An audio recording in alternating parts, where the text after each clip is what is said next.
Today we're going to talk about ego and why it's super important that you have an ego.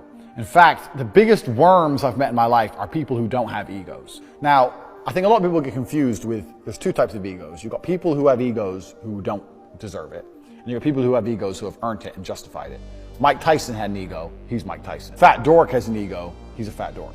People often talk about downward spirals. He got in a downward spiral, he lost his girlfriend, then he started drinking, then he lost his friends, and he drank more, and then in a downward spiral. You know what else is real? An upward spiral. He started training more, so he had more energy, and he started working more, started making more money, and then he went to a better gym, and then he trained harder, and then there's an upward spiral is exactly the same. An upward spiral is always fueled by ego. So having an ego is not a bad thing. In fact, I encourage every man out there to have an ego. Develop an ego, a massive one, and then work to justify it. Then you have the other side of the coin, the people who have an ego for no reason. I wouldn't call this an ego. I'd call these people delusional morons. And if you're going to go through your life and you're going to associate with people, what you want to do is find egotistical people, find out if they have a reason to justify said ego. If they don't, get rid of them. If they do, hang around them, because you might actually learn.